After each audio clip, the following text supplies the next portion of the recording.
ये आज उन्होंने सो फुल एचडी में नर्व्स इक्वेशन पढ़ेंगे। देखिए नर्व्स इक्वेशन आपको क्या बोलता है। सो नर्व्स एक साइंटिस्ट का नाम था, उसने एक इक्वेशन दिया, तो मैंने पूछा आपने ये इक्वेशन क्यों दिया, तो वो बोलता है कि मैंने जो इक्वेशन दिया वहां पर कुछ चेंज दिखने को मिला। तो मैंने पूछा यार चेंज कहाँ पे, तो बोलता है change in concentration, change in concentration and change in temperature. देखो दोस्त फिर से कंसंट्रेशन टर्म आया, तो कंसंट्रेशन का मतलब वही होता है जो आज तक हम लोग पढ़े कि सॉल्यूशन में सॉल्यूट का मात्रा कितना है, वही हमारा कंसंट्रेशन कहलाता है। तो बोलता है ना कि सांद्रण और तापमान में होने वाले परिवर्तन को जिस इक्वेशन की मदद से दिखाते हैं वही हमारा नर्व्स इक्वेशन कहलाता है। तो नर्व्स इक्वेशन है, सबसे पहले एक इलेक्ट्रोड रिएक्शन दिया, यहाँ पर लिख रहे हैं इलेक्ट्रोड रिएक्शन इज। अब देखो दोस्त यहाँ पर इलेक्ट्रोड लिखा है, तो इलेक्ट्रोड मेरा दो प्रकार का था, चाहे कैथोड रोड था चाहे एनोड रोड का था। तो नर्व्स इक्वेशन सिर्फ और सिर्फ हमको रिडक्शन के बारे में जानकारी देता है, मतलब गेन ऑफ इलेक्ट्रॉन के बारे में। तो यहाँ पर एक ले लिए Mn+ जो हमारा मेटल का आयन है। अब बोले मेटल का आयन है ना, तो मेटल में कन्वर्ट हो जा रहा है, तो ये हमारा आयन, ये हमारा आयन है मेटल आयन। तो मेटल आयन के रूप में कब टूटता है, जब उसको एक्वस सॉल्यूशन में घुलाते हैं। तो यहाँ पर लिख दिए एक्वस फेज। अब मेटल है तो मेटल हमेशा धातु अवस्था में होता है, सॉलिड अवस्था में होता है, ठोस अवस्था में होता है। यहाँ पर लिख दिए सॉलिड। अब देखो मेटल के मुंडी पर N+ है, मतलब +1 चार्ज है, और ये मेटल अकेला है, तो बोलते हैं बेटा मन में लड्डू फूटा। तो इस मेटल का ऑक्सीडेशन नंबर कितना हो गया, 0। तो +1 से 0 हो जाए ऑक्सीडेशन नंबर। अगर ऑक्सीडेशन नंबर का वैल्यू पॉजिटिव में इंक्रीज करता तो क्या बोलते थे, ऑक्सीडेशन। और अभी +1 से 0 हो गया ऑक्सीडेशन नंबर का वैल्यू, तो ऑक्सीडेशन वैल्यू इंक्रीज की डिक्रीज, डिक्रीज। तो डिक्रीज हो रहा तो ऑक्सीडेशन की रिडक्शन। तो रिडक्शन कौन से रोड पे होता था, कैथोड रोड पे। यहाँ पर देखो दोस्त N+ लिए है, तो यहाँ पर N मोल ऑफ इलेक्ट्रॉन को गेन कर दिए। तो जब मेटल आयन N मोल इलेक्ट्रॉन को गेन करता है तो मेटल सॉलिड के रूप में बदल जाता है। अब देखो यहाँ पे ये तो क्या मेरा जनरल रिएक्शन। अब हम आते दोस्त जो हमको इक्वेशन नर्व्स इक्वेशन दिया वह हमारा है ई हमारा इलेक्ट्रोड पोटेंशियल है, कैपिटल ई रहेगा, उसका मतलब क्या हो गया, इलेक्ट्रोड पोटेंशियल। इलेक्ट्रोड पोटेंशियल दो प्रकार का, चाहे ऑक्सीडेशन पोटेंशियल होगा चाहे रिडक्शन पोटेंशियल होगा। मान लो कोई इलेक्ट्रॉन को लूज किया, तो इलेक्ट्रॉन को लूज किया मतलब वहां पर हो गया ऑक्सीडेशन, और ऑक्सीडेशन हुआ तो उसका जो पोटेंशियल होगा वोल्ट में लिख दोगे तो वही तरह ऑक्सीडेशन पोटेंशियल कहलाएगा। इलेक्ट्रोड पर हमारे गेन ऑफ इलेक्ट्रॉन हो रहा था, गेन ऑफ इलेक्ट्रॉन जिस इलेक्ट्रोड पे होता है उसको बोलते हैं रिडक्शन पोटेंशियल। ओके, अब देखिए यहाँ पे ई था तो इलेक्ट्रोड पोटेंशियल बोल दिए। यहाँ पर मेटल का आयन था तो यहाँ पर लिख दिए Mn+, और मेटल का आयन किसमें बदल जा रहा है, मेटल में। तो यहाँ पर ये कंप्लीट हेड एरो उसको सिंगल वर्टिकल लाइन से दिखाते हैं। मेटल था तो यहाँ पे मेटल लिख दिए। अब ये मेरा एक्वस फेज में था तो यहाँ पर एक्वस फेज लिख दिए। ये मेरा सॉलिड फेज में तो यहाँ पर सॉलिड फेज में लिख दिए, फिर बराबर का साइन दिए। ये देखो दोस्त ये हमारा रिडक्शन पोटेंशियल है, ये हमारा रिडक्शन पोटेंशियल है। इसी फॉर्मेट को नर्व्स इक्वेशन एक बार क्या करता है, स्टैंडर्ड फॉर्मेट में लिखता है। और स्टैंडर्ड फॉर्मेट में क्या लिखते थे, ये हमारा ई रिडक्शन पोटेंशियल का नोट लगा दी, ये की तरह standard potential, standard electrode potential. अब यहाँ से फिर यहाँ पे मेटल का आयन लिया है Mn+, और फिर इसी में बदलिए मेटल सॉलिड के रूप में। तो ये तेरा एक्वस फेज है, ये तेरा सॉलिड फेज है। तो इसको पढ़ेंगे स्टैंडर्ड रिडक्शन पोटेंशियल। फिर यहाँ माइनस का साइन दिया, यहाँ पर लिख दिया RT/NF। क्या लिख दिया दोस्त, RT/NF। और यहाँ पर लिख दिया Ln। देखो दोस्त जहां पर Ln रहता है वही Ln को हम लोग log बेस ई पढ़ते हैं मैथ में। जैसा जैसे Ln वैसे वैसे log बेस ई, मतलब Ln को हम लोग log बेस ई पढ़ते हैं हमेशा। तो यहाँ पर हमको Ln मिला तो यहाँ पे Ln लिख दिए। आप लोग ये पढ़े होंगे थर्मोडायनेमिक्स में क्लास 11, log Q बराबर, log Q जहां पर Q होता है आपका रिएक्शन कोसेंट, Q होता है आपका रिएक्शन कोसेंट। तो इसका मतलब होता है molar concentration of product but molar concentration of reactant. तो यहाँ पर मोलर कंसंट्रेशन ऑफ प्रोडक्ट के रूप में यहाँ पे लिखते हैं दोस्तों एक्टिविटी ऑफ मेटल जो हमारा सॉलिड अवस्था में और activity of metal ion, activity of metal ion जो मेरा एक्वस अवस्था में। तो कंफ्यूजन ये तेरा हो गया इक्वेशन नंबर 1। ये क्या हो गया दोस्त तेरा इक्वेशन नंबर 1।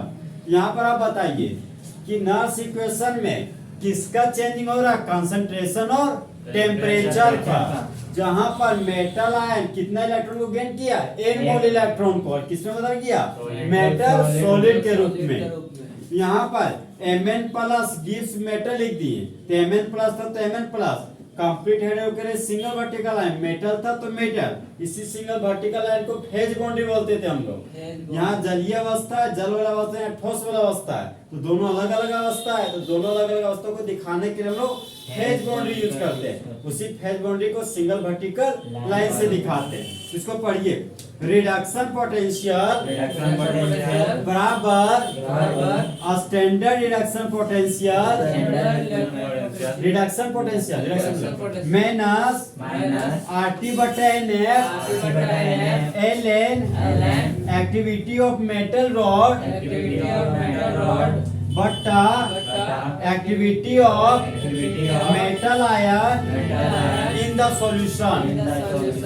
अब क्या आर आपका बोलिए, वेयर आर बराबर यूनिवर्सल गैस कांस्टेंट जिसका वैल्यू होता है 8.314 joule per mole per kelvin. और कैपिटल टी हो गया तो टेम्परेचर, तो कैपिटल टी बराबर टेम्परेचर इन केल्विन। एन हो गया तो number of moles of electron gain.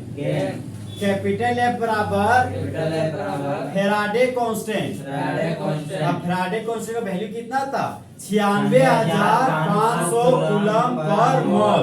उसी को कितना फैराडे बोलते थे, 1 फैराडे। एग्जाम में आया हुआ है 1 नंबर में एक बार कि 1 फैराडे का वैल्यू होता है तो 96,500 कूलम पर मोल। तो नर्स इक्वेशन में किसका किसका चेंजिंग हो रहा है, कंसंट्रेशन और टेम्परेचर का। यहाँ पर मेटल का कितने इलेक्ट्रॉन को गेन किया, n मोल इलेक्ट्रॉन, किसमें बदल गया, मेटल में। कौन सा अवस्था में, सॉलिड अवस्था में। और मेटल आयन कौन सा अवस्था में, एक्वस अवस्था में। तो बोलो रिडक्शन पोटेंशियल बराबर standard reduction potential minus RT बटा NF ln activity of metal rod बटा activity of metal ion in the solution. अब देखिए दोस्त, वेयर कैपिटल आर बराबर यूनिवर्सल गैस कांस्टेंट जिसका value 8.314 joule per mole per kelvin होता है। और कैपिटल टी बराबर temperature in kelvin. Small N बराबर number of moles of electron gained in the chemical reaction। Capital F बराबर Faraday constant. अब Faraday constant का value कितना होता है, 96,500 कूलम पर मोल। उसी को कितना फैराडे बोलते हैं, 1 फैराडे। तो कंफ्यूजन यहाँ तक। अब देखिए दोस्त, यहाँ पे हम फिर से आगे बढ़ते हैं। ये तेरा ये इक्वेशन नंबर 1, इसी पर क्वेश्चन आया हुआ यार। ठीक है, ये तेरा फॉर्मेट हो गया मेरा इस फॉर्मेट। ये तेरा लॉग बेस ही है, ये तेरा क्या है, लॉग बेस ई। फिलहाल इस पर नहीं काम करें, इस पर आ रहे। देखो हम लोग पढ़े हैं कि कंसंट्रेशन ऑफ मेटल अगर रहेगा ना, कंसंट्रेशन ऑफ मेटल अगर सॉलिड अवस्था में रहेगा ना तो उसका वैल्यू हमेशा 1 लिया जाता है। मतलब मेटल का अगर कंसंट्रेशन सॉलिड अवस्था में तो हमेशा 1 लेना। देखो एक्टिविटी ऑफ मेटल हमेशा सॉलिड अवस्था में तो उसका वैल्यू हमेशा कितना लेना, 1। एक्वस अवस्था में तो उसको 1 नहीं लेना। बस यही थोड़ा सा ध्यान रखना। ये है तो थर्मोडायनामिक्स में पढ़ना था, क्लास 11 में पढ़ना था। तो फिलहाल हम आ रहे यहाँ पे। देखो ये तुम्हारा हो गया Mn प्लस एक्वस फेज था मेटल सॉलिड, तो सॉलिड के बराबर लिया standard reaction potential minus RT बटा NF, Ln था तो Ln, और एक्टिविटी ऑफ मेटल सॉलिड बोले लेना हमको 1, तो इसको हटा दिया, इसके बदले क्या कर दिए 1। ओके, ये तेरा हो गया log base Ln log base E, और जब हम लोग log बेस E को log बेस 10 में बदलते हैं तो 2.303 से गुना करना पड़ता है। याद रखना थोड़ा केमिस्ट्री का रूल है ऐसा कि log बेस E को जब log बेस 10 में बदलते हैं तो 2.303 से गुना करते हैं। यही Ln को किस में बदलना है, log बेस E में बदलना, मतलब Ln को तो log बेस E बोलती है, सॉरी Ln को क्या बोलते हैं log बेस E, और log बेस E को log बेस 10 में बदल जा रहे हैं, तो कितना से गुना करेंगे 2.303 से। तो देखो दोस्तों इसी क्वेश्चन को हम लिखने जा रहे हैं। यहाँ पर था तुम्हारा E था, E लिख दिए, Mn प्लस ऑब्लिक M था तो यहाँ पर Mn प्लस ऑब्लिक M लिख दिए, बराबर का साइन था बराबर दे दिए, E नोट था तो E नोट लिख दिए, Mn प्लस था तो Mn प्लस ऑब्लिक M था तो Mn प्लस ऑब्लिक M लिख दिए, माइनस RT था तो माइनस RT लिख दिए, बट्टा में NF था तो यहाँ पर NF लिख दिए। अब ये हमारा log बेस ही है, हमको इसी को log बेस 10 बदलना है, तो log बेस 10 को कुछ इस तरह लिखते हैं, 10 जनरली दिखाया तो नहीं जाता केमिस्ट्री में, तुम ये खाली log ही लिखोगे ना, इसका मतलब log बेस 10 ही हो गया, लिखोगे log लेकिन हमेशा पढ़ोगे log बेस 10। अब log बेस C को हम log बेस 10 में बदलने जा रहे हैं, तो 2.303 से गुना करना पड़ेगा। यहाँ पर दोस्तों हमको 2.303 से गुना कर दिए, तो यहाँ पर तेरा बच गया 1 बटा एक्टिविटी ऑफ मेटल आयन, कौन सा फेज में, एक्वस फेज में, तो एक्वस फेज लिख दिए। ये हो गया तेरा इक्वेशन नंबर 2। ये क्या है दोस्त, इक्वेशन नंबर 2। अब देखो सभी का हम लोग वैल्यू पुट अप करेंगे, तो तेरे यहाँ पे इसको मिटा देते हैं।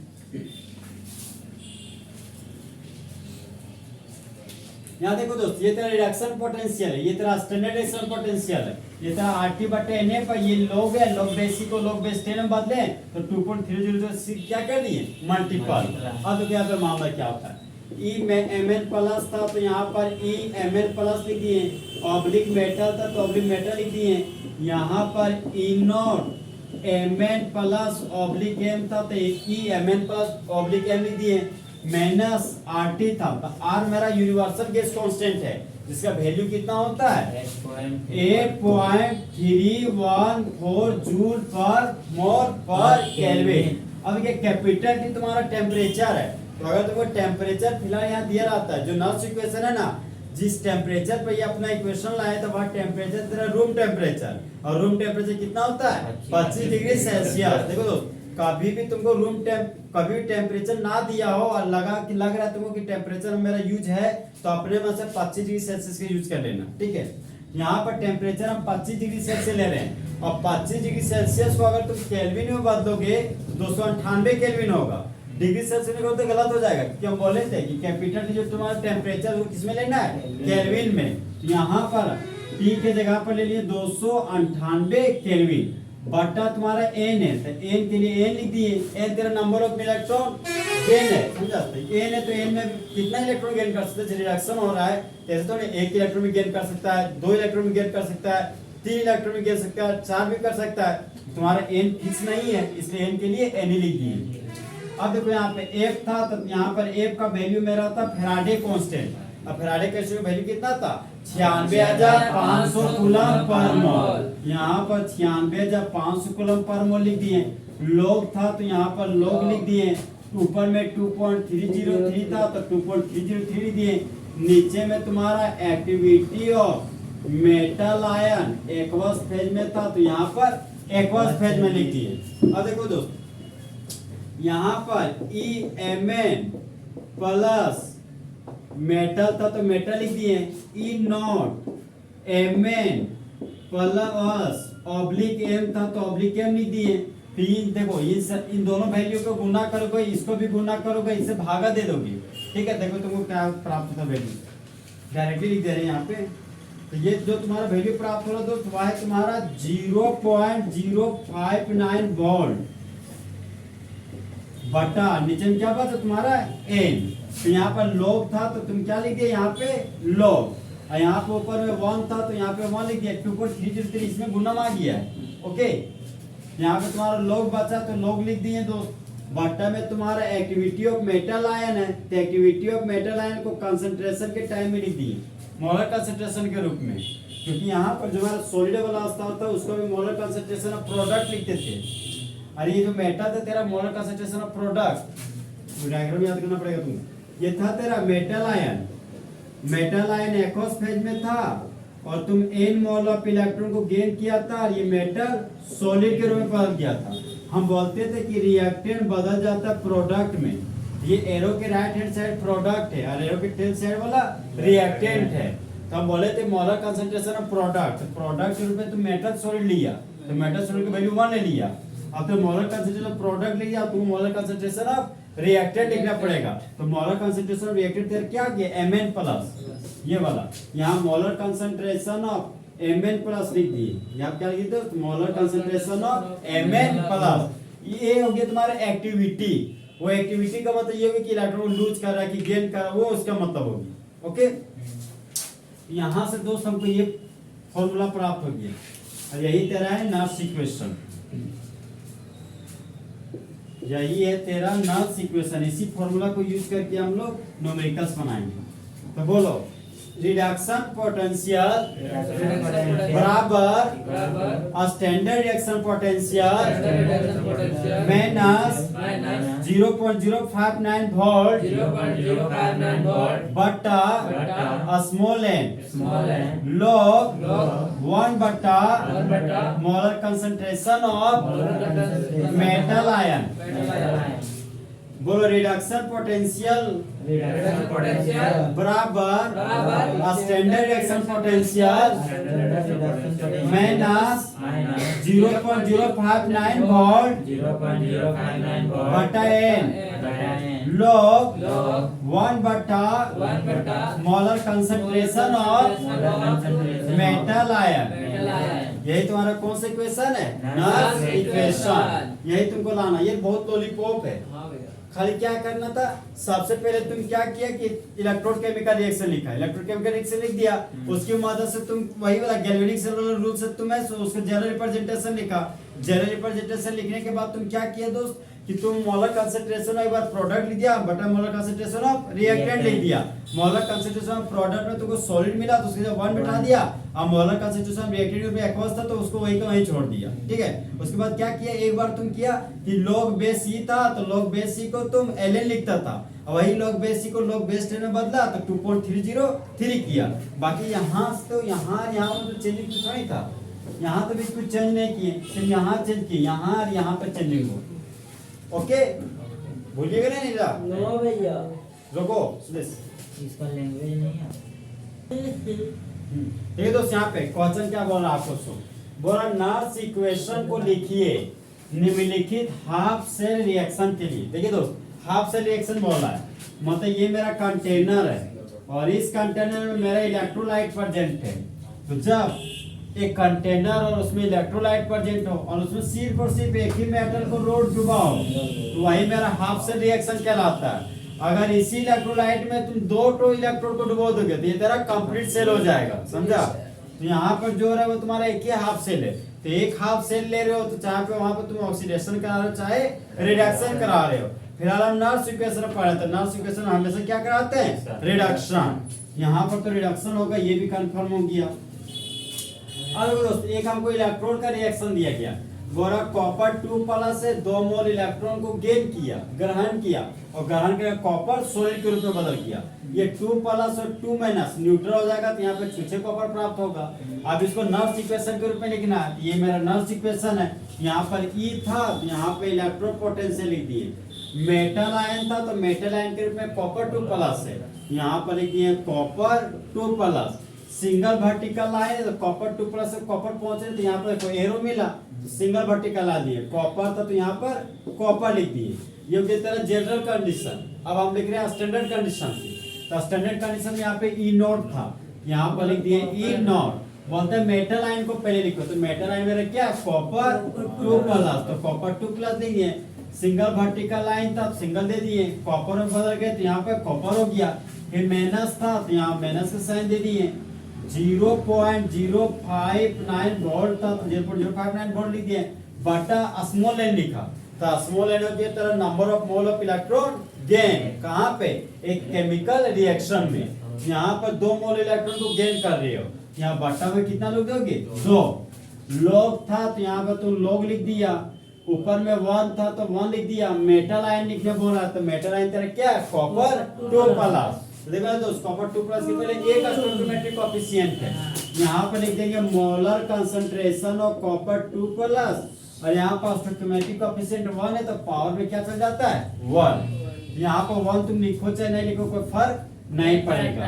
तो इस केमिकल रिएक्शन का बोलो रिडक्शन पोटेंशियल बराबर standard reaction potential minus 0.059 volt बटा 2 लॉग 1 बटा molar concentration of cupric ion. पता है ना क्यूप्रिक आयन के ऊपर अगर Cu प्लस रहता तो क्यूपरस आयन और Cu2 प्लस रहता तो क्यूप्रिक आयन। देखो यहाँ पे अब बोले Zn2 प्लस 2 मोल इलेक्ट्रॉन को गेन किया, किसमें बदल किया, जिंक में। अब 2 माइनस 2 प्लस को न्यूट्रल कर दिया तो यहाँ पर छूछे जिंक प्राप्त हुआ। अब इसको नल सीक्वेंसर के रूप में लिखना है तो सबसे पहले इलेक्ट्रॉन पोटेंशियल सिंबल क्या होता है, E। अब हाँ बताओ, Zn2 plus single vertical line किसमें बदल गया, जिंक में। फिर बराबर का साइन दिया। अब कौन सा कंडीशन लिखेंगे, स्टैंडर्ड कंडीशन में। तो स्टैंडर्ड कंडीशन के लिए क्या लिखेंगे, E0। फिर यहाँ पे मेटल आयन लिखेंगे, मेटल आयन क्या है, Zn2 प्लस, जिसको क्या बोलते हैं, जिंक आयन। क्या बोलते हैं दोस्त, जिंक आयन। और जिंक आयन किसमें बदल गया, जिंक में। यहाँ पर लिख दिया जिंक, और स्टैंडर्ड कंडीशन था तो इसलिए यहाँ पे लिख दिया नोट। अब माइनस का साइन दिया, फिर यहाँ पे मेरा कौन सा वैल्यू मिला, 0.059 वोल्ट बटा n मिला। तो n हो गया आपका number of mole of electron gain. तो number of mole of electron कितना गेन किया, Zn2 प्लस 2 मोल इलेक्ट्रॉन। यहाँ पर कितना लिख देंगे, 2। यहाँ 1 था तो यहाँ पे 1 लिख दिए। Molar concentration of metal ion लिखना है तो molar concentration of metal ion लिखना है। मेटल आयन आपका जिंक आयन है, यहाँ पर लिख देंगे दोस्त Zn2 प्लस। अब जिंक आयन का कितना मोल है, 1 मोल है। यहाँ पर पावर में क्या कर देंगे, 1, और 1 को जनरली हम लोग लिखते नहीं है। तो बोलो Zn2 plus 2 mole of electron को गेन करके जिंक सॉलिड के रूप में बदल जाता है। तो होने वाले रिएक्शन में कैथोड होने वाला रिएक्शन हमारा रिडक्शन रिएक्शन है, और सिर्फ इस केमिकल रिएक्शन में सिर्फ और सिर्फ रिडक्शन हो रहा है। इसलिए इसको हाफ सेल रिएक्शन कहेंगे। और नॉर्थ सीक्वेंसर की मदद से हाफ सेल रिएक्शन लिखने जा रहे हैं। बोलो रिडक्शन पोटेंशियल बराबर स्टैंडर्ड रिएक्शन पोटेंशियल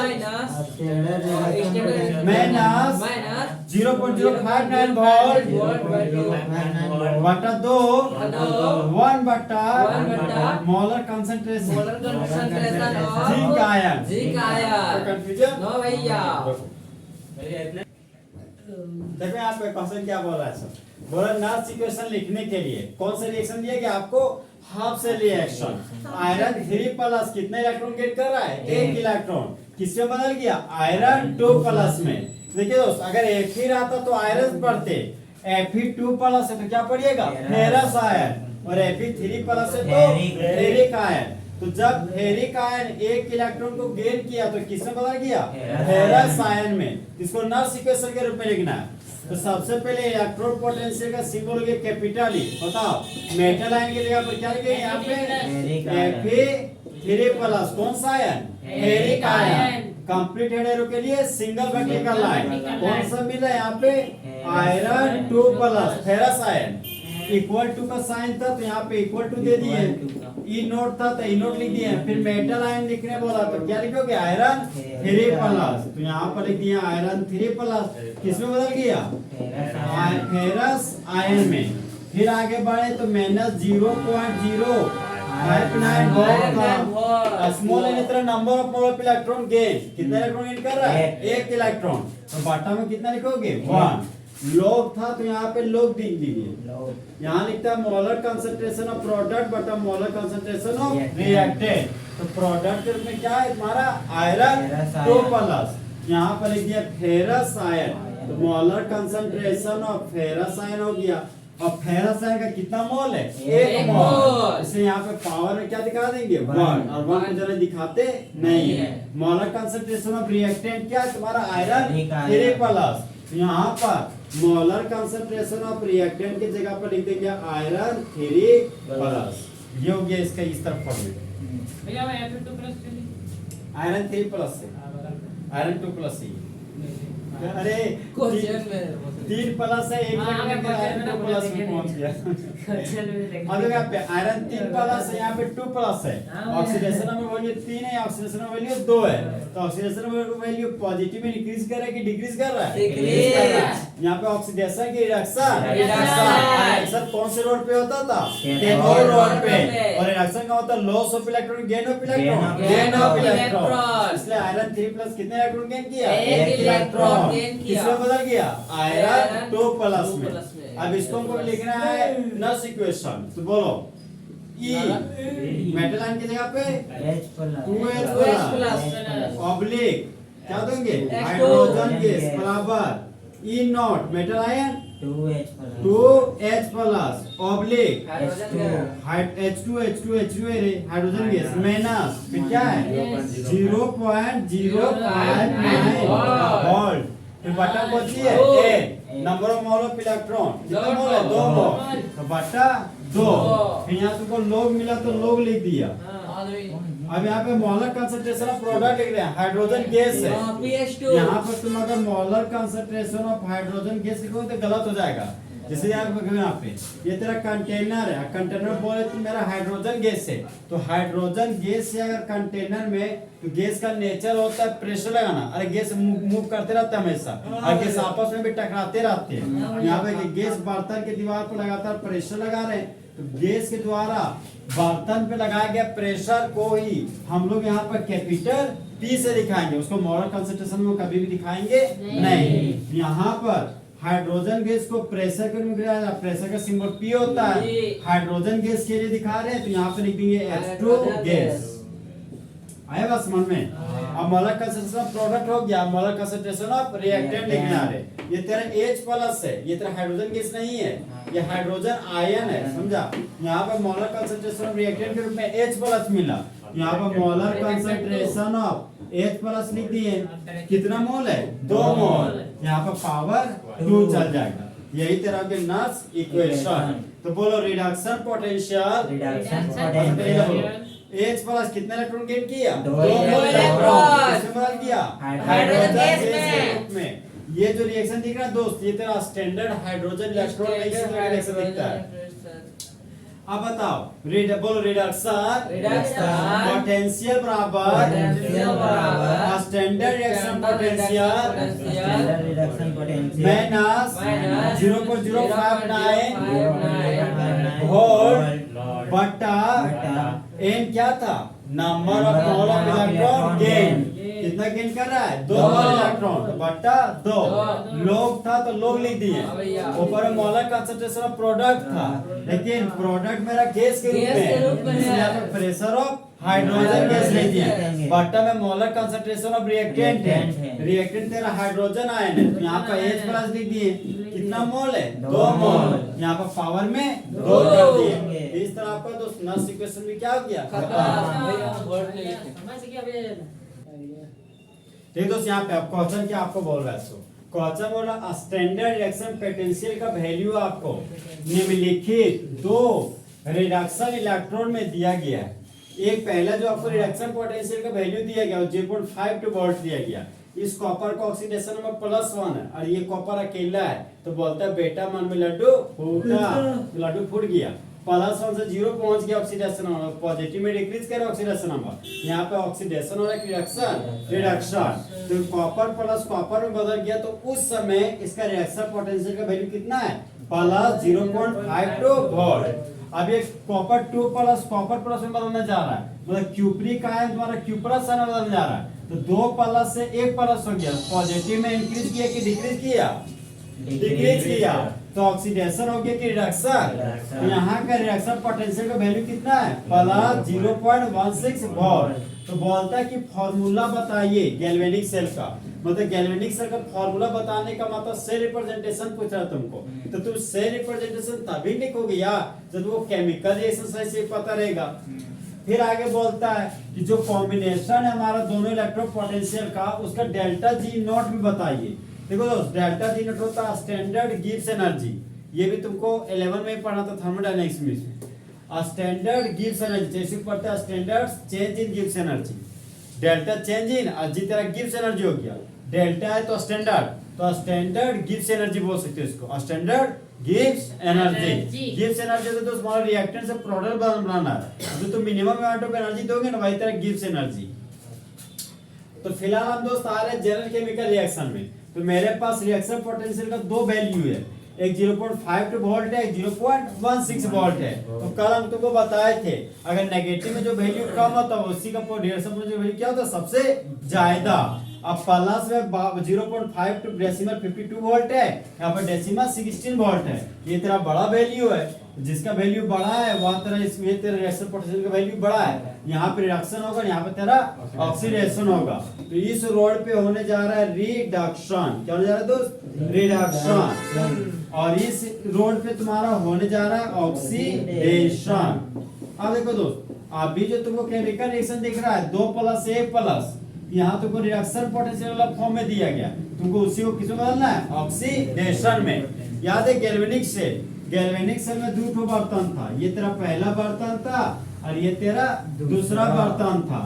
इस बर्तन में भी इलेक्ट्रोलाइट प्रेजेंट रहता था, इस बर्तन में भी इलेक्ट्रोलाइट। इस इलेक्ट्रोलाइट में एक रोड को डुबोते थे तो हाफ सेल बोलते थे, और इस इलेक्ट्रोलाइट में भी एक इलेक्ट्रोड को डुबोते थे तो हाफ सेल, और दोनों इलेक्ट्रोड को वायर की मदद से जोड़ देते थे, और दोनों इलेक्ट्रोलाइटिक सॉल्यूशन को हम लोग सॉल्ट ब्रिज की मदद से जोड़ते थे। किसकी मदद से जोड़ते थे, सॉल्ट ब्रिज की मदद से। तो अब देखो आज वही मामला है, हम बोलते थे कि ट्रिक था मेरा लोन, क्या था दोस्त, लोन। तो लोन्स का एल क्या था, लेफ्ट हैंड साइड, और लेफ्ट हैंड साइड बर्तन में क्या होता था, ऑक्सीडेशन, और जिसमें ऑक्सीडेशन होता तो कौन सा रोड होता था, एनोड रोड, और एन से कैसा चार्ज होता था, नेगेटिवली चार्ज इलेक्ट्रॉन आता था। तो सबसे पहले हमको बायां वाला लिखना पड़ेगा, तो बायां में ऑक्सीडेशन हो रहा है, सबसे पहले हमको ऑक्सीडेशन वाला इस फॉर्म में दिखाना पड़ेगा। तो ऑक्सीडेशन का ट्रिक बताए थे दोस्त, लियो लॉस ऑफ इलेक्ट्रॉन क्या बोलते थे, ऑक्सीडेशन। यहाँ पर देखो कॉपर प्लस है, अगर तुम कॉपर 2 प्लस कॉपर प्लस इस तरह तुम लिखोगे ना, कॉपर 2 प्लस 2 मोल इलेक्ट्रॉन गेन किया, कॉपर प्लस बदल गया, तो ये गलत हो जाएगा तुम्हारा, क्योंकि ये तेरा रिएक्शन हो जा रहा है, तुमको लिखना है क्या, ऑक्सीडेशन। यहाँ पर थोड़ा सा चेंजिंग करना पड़ेगा, यहाँ पर 8 एनोड रोड। अब एनोड रोड के लिए केमिकल रिएक्शन लिखने जा रहे हैं, तो एनोड रोड पर ऑक्सीडेशन कराना हमको, तो कॉपर प्लस पहले लिखेंगे, तो ये तेरा कॉपर प्लस, और कॉपर प्लस की मुंडी पर 1 प्लस है, ओके, तो 1 प्लस है, और बदल किस में जा रहा है, 2 प्लस में, तो कॉपर प्लस तुम्हारा बदल जा रहा है कॉपर 2 प्लस में।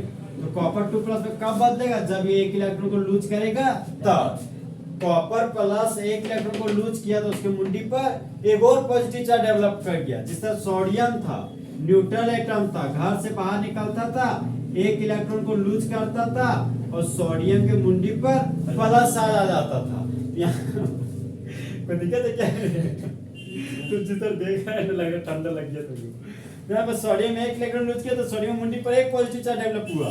कॉपर प्लस था, एक और इलेक्ट्रॉन लूज किया, 1 इलेक्ट्रॉन लूज किया तो कॉपर मुंडी पर एक और प्लस आ गया, तो यहाँ क्या हो गया, कॉपर 2 प्लस। अब देखो दोस्त, कॉपर के मुंडी पर 1 प्लस है, इस कॉपर के मुंडी पर 2 प्लस है, तो ऑक्सीडेशन नंबर का वैल्यू 1 है, यहाँ पर ऑक्सीडेशन नंबर का वैल्यू 2 है, तो ऑक्सीडेशन नंबर का वैल्यू पॉजिटिव में इंक्रीज कर रहा है, मतलब यहाँ पर क्या हो रहा है, ऑक्सीडेशन। तो एनोड रोड पर ये केमिकल रिएक्शन हो रहा है। अब हम लिखने जा रहे हैं कैथोड रोड पर। ये हो गया तेरा 8 कैथोड रोड। अब कैथोड रोड पर देखो हलचल क्या है। कैथोड रोड पर होता है मेरा रिडक्शन, और रिडक्शन का होता है गेन ऑफ इलेक्ट्रॉन। अब +1 से 0 पहुंच रहे तो पॉजिटिव डिक्रीज कर रहा वैल्यू, ये तो रिडक्शन वाला फॉर्मेट लिखा है। इसी को उतार दो, कॉपर प्लस 1 इलेक्ट्रॉन को गेन करके किसमें बदल जाएगा, कॉपर में। यहाँ पर लिख दिए कॉपर। देखो ना ऑक्सीजन में +1 था, +1 से 0 पहुंच रहा है तो ऑक्सीडेशन वैल्यू पॉजिटिव क्या कर रहा है, डिक्रीज। यहाँ पर क्या हो रहा है, रिडक्शन। अब दोनों वैल्यू को हम लोग मिला लेंगे। ये 1 मोल इलेक्ट्रॉन 1 इलेक्ट्रॉन क्या हो गया, कैंसल आउट। अब लिखने जा रहे हैं overall cell reaction. 1 copper plus 1 copper को प्लस 2 कॉपर प्लस हो गया, यहाँ पर लिख दिया 2 CO प्लस। ओके, गिब्स का साइन था तो यहाँ पे गिब्स का साइन दे दिए। यहाँ पर तेरा बचा कॉपर 2 प्लस और यहाँ पे क्या बचा, कॉपर। यहाँ कॉपर 2 प्लस और कॉपर लिख दी। कोई प्रॉब्लम? हाँ प्रॉब्लम हो गया। कॉपर कहीं नहीं करता। और यहाँ कॉपर प्लस कॉपर नहीं, ये प्लस प्लस ऐड कर दिए, समझा। यहाँ पे तेरा कॉपर 2 प्लस है, इलेक्ट्रॉन काट दिए। ओ अच्छा ऐसे लोगों तो रे इथी तो देखो यहाँ पे दोस्त अब हम लिखने जा रहे हैं जनरल रिप्रेजेंटेशन। इसे क्या लिखना है, जनरल रिप्रेजेंटेशन। तो जनरल रिप्रेजेंटेशन में कॉपर प्लस मिला, यहाँ पर लिख दिए कॉपर प्लस। और जनरल रिप्रेजेंटेशन पहले लिखते हैं हम लोग एनोड रोड को, उसके बाद कौन सा रोड लिखते हैं, कैथोड रोड। तो एनोड रोड पे क्या है, तो कॉपर प्लस किस में जाएगा, कॉपर 2 प्लस में। तो कॉपर प्लस बदल के मेरा कॉपर 2 प्लस में। और एनोड रोड से कैथोड रोड की तरफ हम लोग सॉल्ट ब्रिज के मदद जाते थे, और सॉल्ट ब्रिज को डबल वर्टिकल लाइन से दिखाते हैं। यहाँ पर तुम्हारा कॉपर प्लस किसमें बदल जा रहा है, कॉपर में। यहाँ पर लिखिए दोस्त कॉपर प्लस मेरा बदल जा रहा है कॉपर में। ये क्या तेरा गैल्वेनिक सेल का जनरल रिप्रेजेंटेशन है। तो वो क्वेश्चन में पूछा भी है, यहाँ पे फॉर्मुलेट द गैल्वेनिक सेल। यहाँ पे तुम्हारा ये हो गया formulate the galvanic cell general representation. Okay, एक और हमको निकालना बोला डेल्टा जी नोट, तो हम डेल्टा जी नोट निकालेंगे।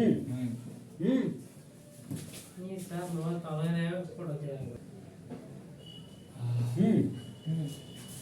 देखो यहाँ पे बोल रहा है कि डेल्टा जी नॉट को कैलकुलेट कीजिए।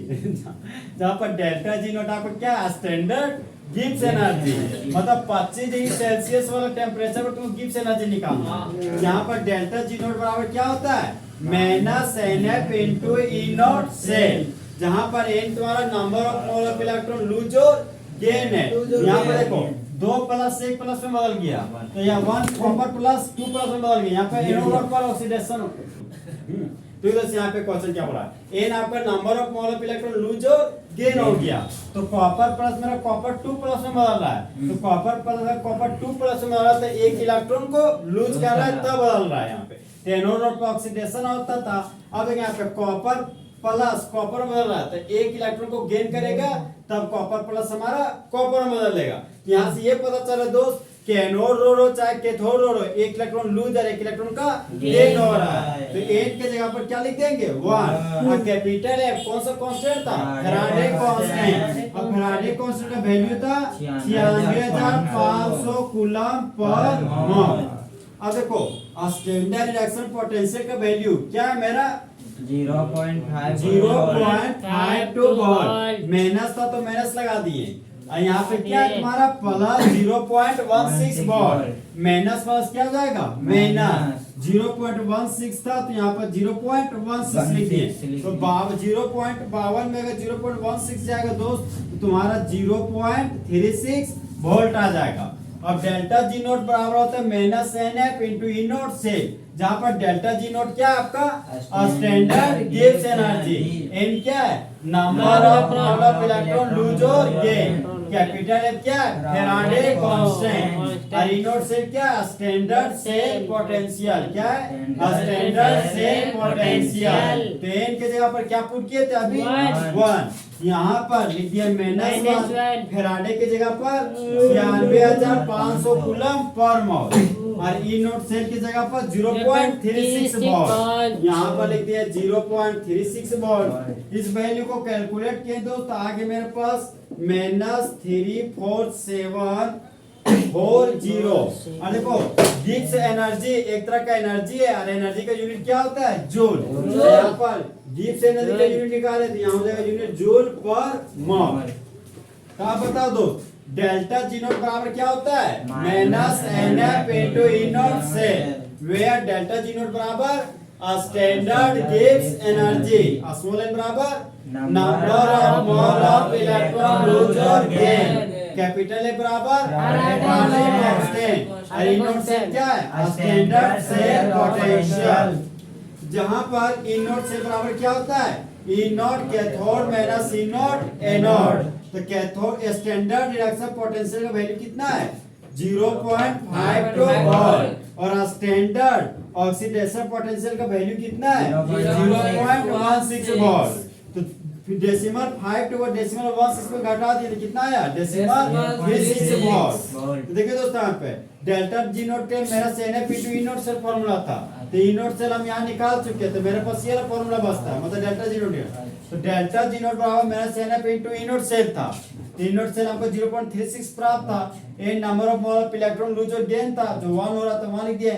फिर आधे के 500 कूलम था। डेल्टा जी आपका एनर्जी है स्टैंडर्ड गिब्स एनर्जी और एनर्जी का यूनिट जूल होता है तो एनर्जी का यूनिट जूल होता है तो जूल लिख दिए लेकिन स्टैंडर्ड गिब्स एनर्जी का यूनिट बोल रहा है तो जूल पर मोल होता है। ये आपका फाइनली आंसर होगी डेल्टा जी नॉट का।